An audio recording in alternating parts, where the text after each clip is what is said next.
live chendo mari Rameny kando chieng' ma kawuono ne wuok tich wendowa en migosi Audi Ogada en nyal nero mang nawe mondo mi chiw titles mage kende nikech en jakenda tero mar oganda en duond jogi kuma jodak e Kisumu kar kairi asto bende en achiel kuom wengegi kuma ng'iyo gik moko kako nego bende eng'iye live chendo mari Rameny kandi kapok wachako kaka pile nenwa kuom sanitize mondo mi kik wahinyre wan wawegi asto in bende kik wahinyi dala kanyero gwengegi kumag Uganda gi sanieri jopiny gineri nego inyalo kwany mana dhano ka olwar kamoro ma gintiere gimano ero nyalo golo mask wa bende mondo mi waket e mesa kwa chako chenro mari mar Rameny County nyinga en Haron Otieno michiro nieri wendo na en migosi Audi Ogada dedong titles magi ngeni chalo madhi malo pile ka pile moso tiro mar oganda moso jowinjowa moso oganda waduto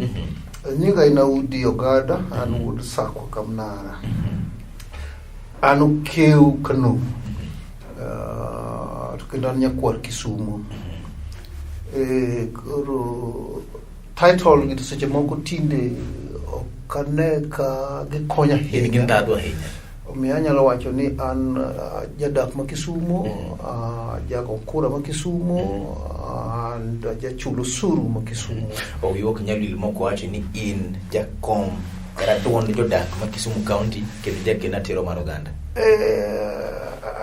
of course title ma jiluonga go to ng'enya ron asebedo jakom kuonde mopogore opogore asebedo jakom schools board of schools mang'eny nie record asebedo jakom appointment moko mag monitoring and evaluations but more importantly asebedo jakom mar residents Kisumu Residents Association ma osebedo ka advocate for right and interest mar oganda erokamano kanyo mondo achak jaduong' terne right and interest mar oganda yande kane odva moro ma Kenya kairi nogolo chal mar gik moko e siktende mawa ni wuok oko motegno chal ni ng'at achiel mane okongo wuok oko e ka joduond moko noluwo toki bende kane kwedo buok mane chal ni buok godo ngima mar jofwambo aron gima miyo natimo mano ne an clear in my mind aron kiyaw simba yes an kochopo saa ariyo an ji winjo gima wacho okibiyudo ka yaw simu nyaka lori samora lori ta yaw saa adek kase yaw aron yes cases ma yudo kata kawuono ni kata joma rito sani standby ng'eny aron manyiso ni ayudo information mopogore e seche duto wach mar osiptal aron kane interview gole ne en thoro mane interview keto ne en mana abendo matis mar gik matimore e osiptal aron to osiptal ma koro ne kati interview golo gima mene nyaka support jogo ma jofwambo yes en ni ratiro ma gin go and ting ma jofwambo nego en nyiso oganda gik matimore e society kuonde ma ji odake mane ti jofwambo momiyo chien kucha ne waywak ni KBC notamo oganda wi ng'eyo gik matimore Kenya momiyo ne wayaw mne BBC to gi sauti o Jerman ok wanyal yie dok ku it doesn't matter what ok wanyal dok ndalo mane BBC mang no land ni gima otimore Kenya to sani wan gi ute fwambo mamawa miwache mna dhowa en gima licha hinya kata kamano migosi Audi Ogada moskum ng'adi ng'at nyalo wacho ni county bende nitiere koda kaka chung' margi ma bende ne nyalo chopo ne winjore kaka wacho ni samoro jofwambo wanyono tiend sirikal kata samoro wawacho ma ok odhi kare the object of devolution yes is in article 174 it is to give power to the people. It is to bring services closer to the people. It is accountability. County government mananyaka bed tiyayanga majipinyu winju. And that is also mano bende kirewo gi article 175. Ilungo ni principle of devolved government. Jomo winja amosom kata ge gogol sama podantien gigo wachamo gigo wacho mana gik ma jofwambo onego tim, gigo wacho mana gik ma leaders wa onego tim, gigo wacho mana chike gi thuolo gi teko ma jofwambo nigo, ma japiny nigo. Onge teko ma leader ma jatelo moro amora nyalo bedo go to wacho ni teko neno e power mar teko. All the delegated powers momi jatelo moro amora gin primary, gin subordinate powers. Omiyo japiny modong' gi teko.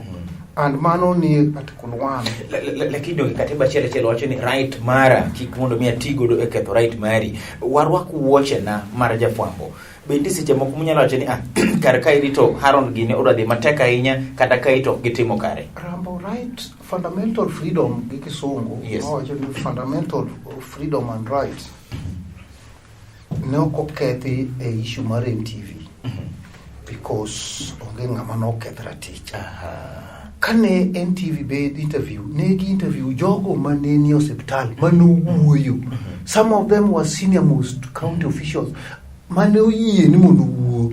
Ok ne gin joma waluongo ni under 18 ma kanyo interview to inyalo wacho ni ketho ratich ng'ato. Iwinjo ng'ama is above 18 years mawuoyo kende. Yes. To wacho gik mo neno kaka ne wacho gi dholuo ayanga, unless ni gik mane wacho ka ne ji okwinj. Onge ratiro ma nokethi that video clip kata in that interview. Omiyo ne nyaka wachung' mondo wa defend ratiro mar jofwambo and moso kata mana gi station mane oketo gin ma ok ndalo mane government toye stations gotieno. Government go station de gotieno ka migine ma wase aguro, and leaders wanyaka accept ni kagi yudo issues machalo matach ngima mar dapi. Yes. To nego wayiere ni it is an opportunity again mondo gien sure ni gi step mondo gi los kunde. Because audio gada elo jadak ma Kisumu County bineno ka chal mar osiptino ne gi lokruok moro ka gik moko timre seche modhi hospital wi ng'ato wiye baro, ng'ato samoro dhi manyo thieth, uroka na wuoche mara japiny michunge loe chande chal nade jaduong'? Iron kata nyoro nyane hospital. Nyoro. Yes. Our county level hospital ma Kisumu district. Tiyudo ka jogo matiyo hospital pod nigi ywak moko ma ok daher wacho to dang' nyaka wach gi awacha nikech gin gik ma affect wa. Ni yudo kata as per yesterday tiyudo ni kata prescription booklet otas monego ndik ni jatuo ma yath mondo odhi ong'iew, otas monego ndik ni jatuo mondo kidhi hospital to wacho ni district ni onge, and gise onge chakre Januari higani, manyiso ni kidhi kucha ting'iew buk te king'iew buk imng'iew e duka te en buk makata raba stamp onge, nikech official booklet monego watigo mondik ni county government of Kisumu county Kisumu district hospital magurumo te to mago ywak mantiere, and we are losing from there. What's a lose mana step nikech kiting'o gino ni na tuo idhi ikelo kata tich kae onge kaka jatendi biro yiego, kech onge kaka jatendi biro yie. So jowa mang'eny nitie gik mapod nyaka wawach wayiere. Iyudo ka ambulance ywak jakoma paro ni pod wabibire mano mbele. Iyudo ka ambulance ywak kelo jatuo. But ka ambulance oseywak kamano mobiro gi speed mamalo mabe nyalo kata hinyo jomoko, to jatuo pod ka ambulance oronjo go nyalo kawo kata 3-4 hours kapo jatuo ni biro attended. Koro what is a response maro mar emergency chal nade? Are we really prepared? Ng'ato biro penjo migosi Audi ni chal mar gik moko maricho nieri. Ng'ato nyalo koni COVID ogoyo pinje te, koro kiket se ne sirikal en gimo hinyo jite. Is that reason enough? Kapenyo gidho kizungu jedun? Article 43 of the Constitution 1. Yes. Wacho ni nyaka wa sustain health in a professional way, and that mane gima being near a devolved function of the government, and being near Article 43 bende wache ni nyaka miwa thieth sabu winjire kendo thieth ma kiwango ni malo.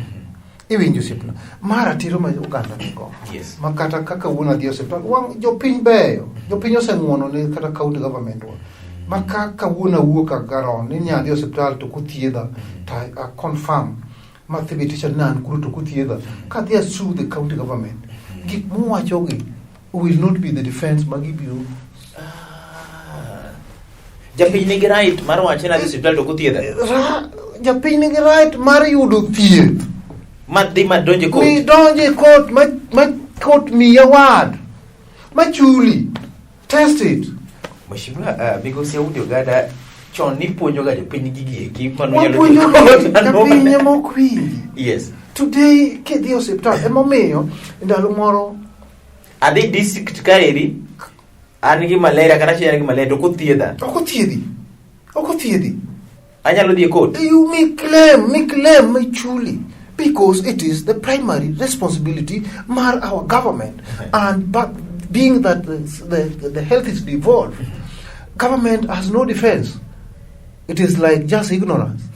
Iwach mar ne seche moko ambulance ringo matek ndi kendo biro as delaying bedo. Yes. Dong mang'ato anyalo wacho ni jotuo ng'eny to jok monego bed ni thiedho jatuo tin as mawa. Preparedness marwa. Bwana life ethe cool. Yes. Ngima ma dhano emomiyo wan ka osiepna. Makata kata chiw no ndinga moro goya ma ok anya chopo ka. So the primary mandate mar health sector Kenya mangima and thiedho dhano.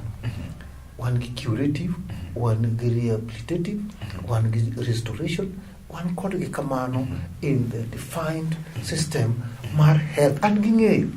So kata kapok ichopo gi ng'ato curative, yes, but rehabilitative and restoration, yes, to nyaki move go very fast. Mane mo mi neno ambulance go iteri to kami chope no to nego beni nitie gik moko ma mitimo ni kapok ichopo the ultimate end ma en curative. It is mago duto nyaka wabedo seche mwatimo magi duto nitie kamoko winjore kodi maber ahinya.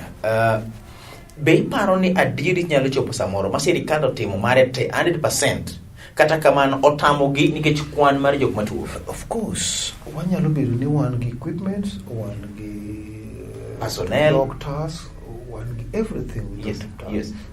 But we can still lose life. Kata wanyalo fail. It has happened. Yes. Around nitie some races me nyalo lose the other competitor. We have lost races. Yes. Tijo mose lose races.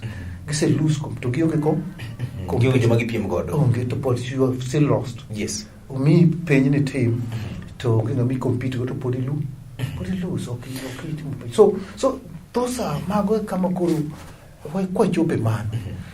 Then we will say, stand up and say, yes, watemo to temre nade otamoa. Complaint will be very minimal. With the information, mimi jatuo kata jo jatuo as you move on. Magin bende kagineni. Kane nyara kwacho tho. Brenda. And nyimine gine timo ne. Ne winjo kage wacho. Ni doctors mane thiedho Brenda ochuno gi magigo simo ne nyaka doctors moko maoko mondo gimany gimiluongo ni second opinion. Second opinion. It is always provided. Yeah. Hiyo koro doctors maoko wuoyo gi doctors maka, but we still lost a life. Brenda. She died. So mano donge wawacho it was an effort. Negitemo ber margi. What is humanly possible? What is humanly possible if it's done? It cannot attract complaint. One mad, one unique, mamano wanyalo goiko. Kailo segoyo koko to bedo joneko weche mag curfew. Kanisa wacho ni mondo mi yaune gilem e Kisumu County order nero mar iko kum seche 40 to koda boro order nero mar ne mass burial mar joge kuma budho kapo e Kisumu County kachiel to koda weche gik mag ko medo di malo koso di malo hold that thought live e chendo mari mar Rameny County Migosi Audi Ogada achiel kum yawuotlo mawacho pachgi ma onge luoro nyondre ni Haron ratiro mar jofwambo nyaka miluor onge makosa mara mane jofwambo timo. To na penje ni seche moko dong nitiere ma wan wawegi bende wakier kata watimo makosa koso. Onyisa ni Haron analose gima notimore chani nyaka jopsani poka neno kama udhie marach nikech ratiro mar jofwambo nitiere katiba ma Kenya kairi. Kikigol ni maulo remote mani dwa loko nikech bang'ere macho kende live wacho ni Haron an wuod Sako mokeu Kano luongo ni wang' Simba e chenro mari mar Rameny County. Kwar Kisumo.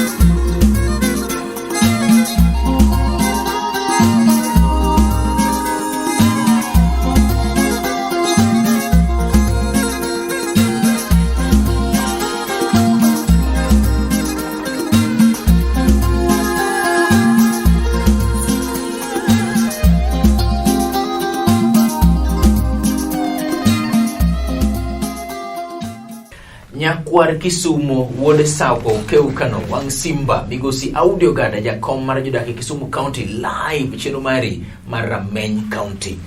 Jaduong' aweyo sama penji godo ne weche mag curfew nyaka ne gol chike mag curfew. Kanisa ywak, jopiny moko bende ywak ni batiyo to bambo kok tindere bambo tiyo Kisumu kare nyaka saa 4 saa 5 otieno. Jaduong' I support position mag kanisa. I support 100%. Okineni COVID hinyoji?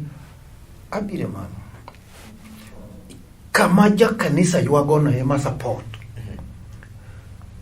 Kirango hotel, tirango ba, tirango matatu gi tuktuk, tirango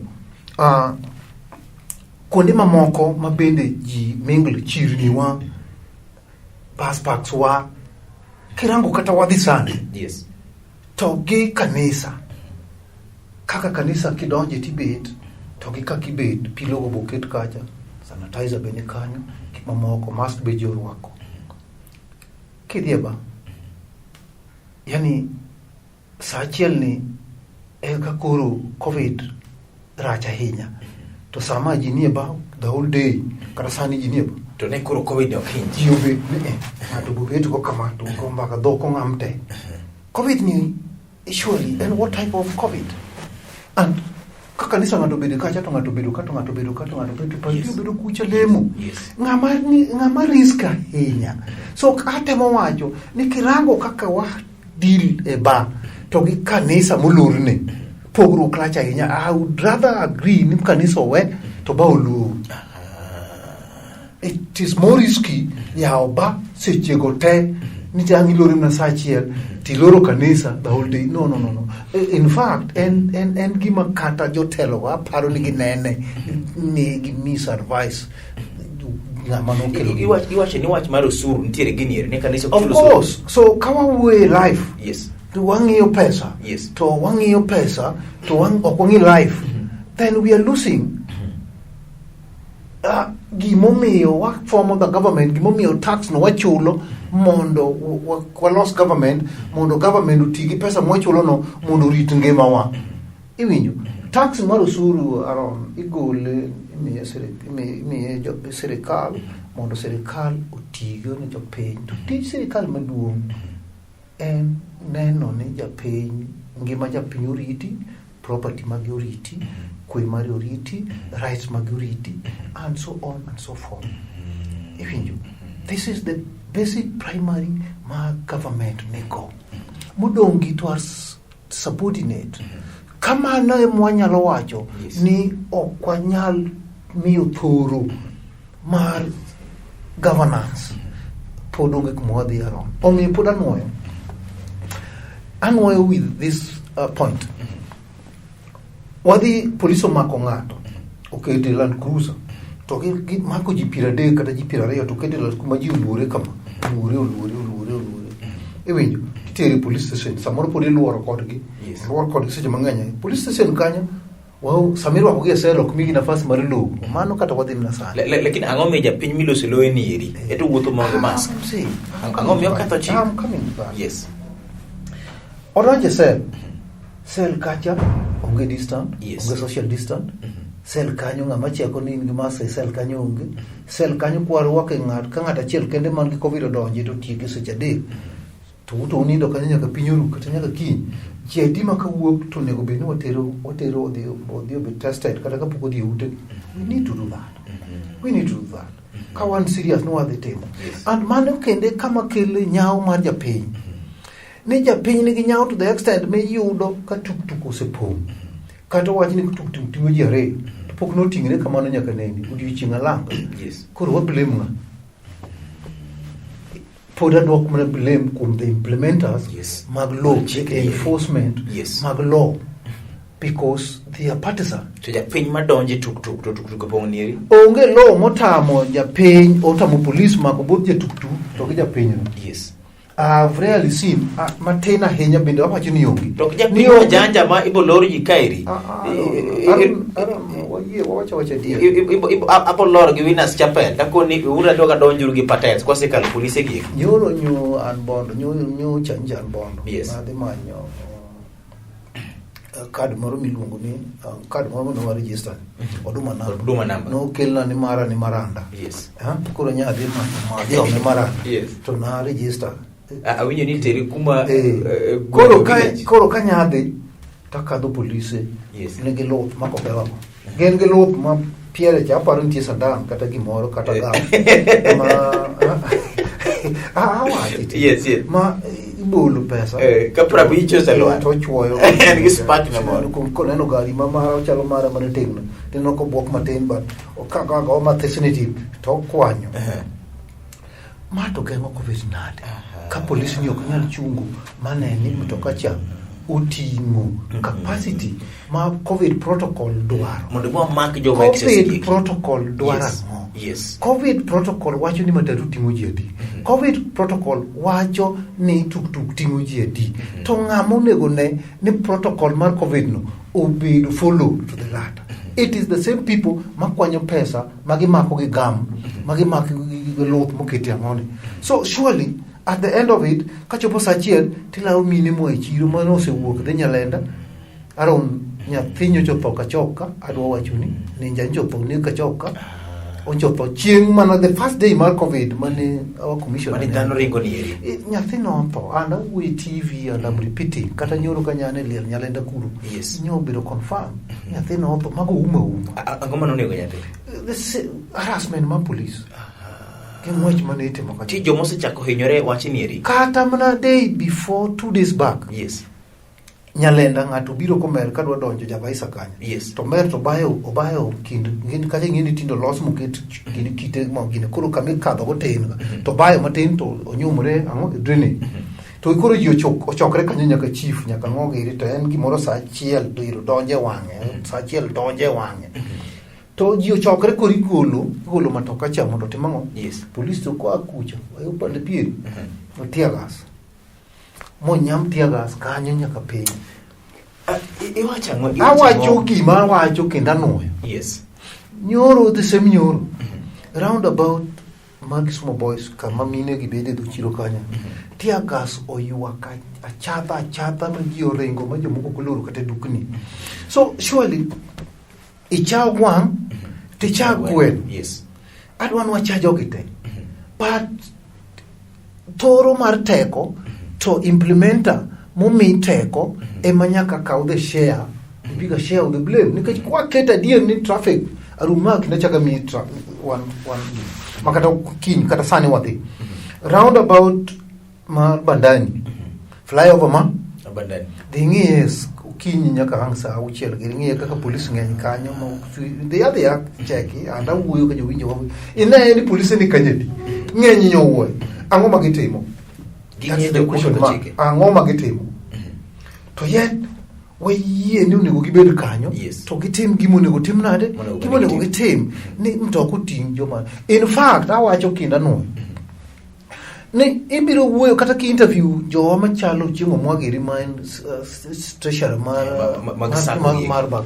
Obiro ngisi na chopo kama ka gidwaro giwegi kaka jo mantie bus park mondo mimi to kuting joma gine to driver gi conductor ema dawo kod gino mera wan mwaringe ndara iwinjo koda waketo size koda waketo to joka gimo joka di juogo yes so ketnwa ji and gidawo gi joka literally ni ketne ji nikech gidwa ni mondo mi mach odonji idho kaw koda ji tin koda ji ng'eny machielo macha giseng'iyo go surely, and that is the two position. But nitie kama da duogo jadu nitiere kuno moko polisi osebaye tear gas to samoro jomoko neno ni jopinye maricho gi provoke police kata gichalo joma dwa siayo police oko kopogre oka dog ne police manodiro kama no ma jogi neno yes mar gineno result ma very negative. In fact gin kaponi mane kaka jomoko neno yes to gineno yo ma ok nyal konyo gi kata matin yes nikech giwasenda the situation yes nikech once ni police oba tear gas yes to the entire area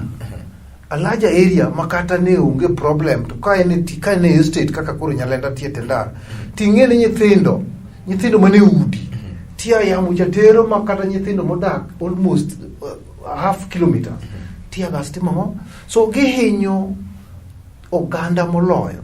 So to me awacho ne jopiny ni provocation magi provoke police it is not provided okobedo provided gionge giratiro mar timo mano to gin giratiro mar rito chik moketi ratiro ma japiny nigo en rito chik mano bende ratiro ma japiny nigo ni nyaka rit ki an biro gi gira ni bende tina niyo kod osiepna ma kata an mane dor kata mimne gugi chieme dor awe mani guog benyamia covid so mai gik manyaka wayiere ni nyaka wabed joma discipline nyaka wabed joma compliance nyaka wang'e arun ni wachope samoro ma joma tindo gi pok neno nyaka niche nyuol gi jomoko jo higni 20 30 ni inyalo chope gweng kata dala ma ji iko maiti adek e dwe kata joma. It's very sad and a very bad situation. Okay, gima normal. Yes. Ni within a setup mar home, for example kaka nchi wache ka jolucha. En gima very sad. To kama gima nyalo miyo watim mano ni gweng kata ot achiel nyalo tho ji ang'wen within a span of less than a month. Mano is a lesson enough. Nyaka warakre gini watiek. Dakika dong' ariyo to weche thoth mokalo. Kire chife manyicha nomaki kane keto chike mag curfew gotieno.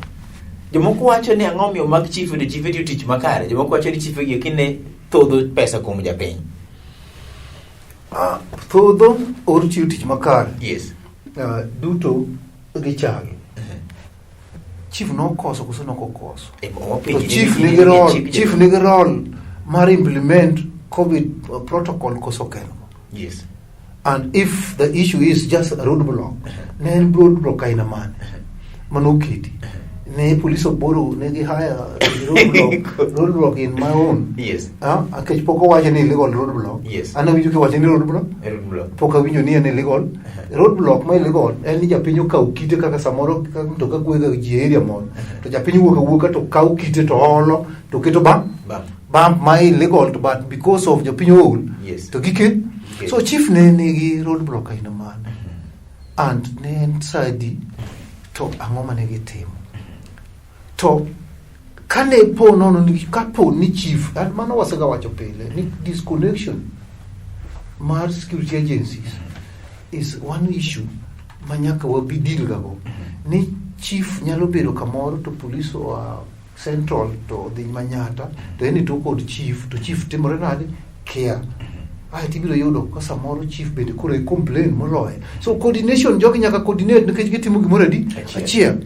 And so long as ni police gi chief guard administration nikech kibire level mar administration ka tibiro yudo ka gine chairs mag security kibiro county commander region county commissioner chairne iwinjo kibire regional commissioner ene chair mar regional command kibire lower ka chief go emas chairs mag ango security ango kirango article 96 mar community policy tibiro yudo ka police OCSS go iwinjo mane kama walusi the track the mixed up montie go chik and so kirango mus tibiro yudo ni chief ni to some extent ne oko ketho chik ahinya unless no keto bari malak to at the same time yes utio ibiro yudo ni chief ni no ketho chik iwinjo so it is a thin line. Thin line. It's a very thin line. Kaluo mondo mi bi ibet ka to jatend police obet. I will be very happy along. Live chenro mari mar Rameny County adwa manyo migosi Audi Ogada bedo kora chwich jotend polisi bedo kora cham wacha diri maduk ngawa mondo go beni send ke jise japiny ma Audi Ogada chungnegi tise police obendo manja tendi mondo bigi be live e chenro machal kod mari nyinga en Harun Otieno chako dogwa time kendo chieng machielo Audi Ogada ere ngama ber mano wanyalo manyo manyalo lose dojo Kisumo kokiye wuoi mowacho pachgi ma onge luoro ma onge dewo wang kama kene wacha diri maduka weche manyako de kuradhi kendo ganda nyaka wajwange rokamani bedo gutini mabera asante sana ne Zeru Babel senior director kendo producer macheno ni kachielo kodagi team editors durote momo cheniri obedo kare uriti okay wachimari mugi ngiyo kamera wach mugi yes. Japiny covid nitie japiny we will provoke police japiny bangi sachiele dio police chiefs tiuru gi chik moketi nikech chik miu mondo utigo jopiny ukonygo jopiny okutigo jopiny mae kwayo maduong' chik omiu ni kik utigo jopiny to ukonygo jopiny mane teko ma ungo chik omiu ni ukonygo jopiny kik uti godo jopiny okanyalo wacha ber mayo kaka wache ne Migosi Audi Ogada Otieno maber oriti makawuono ne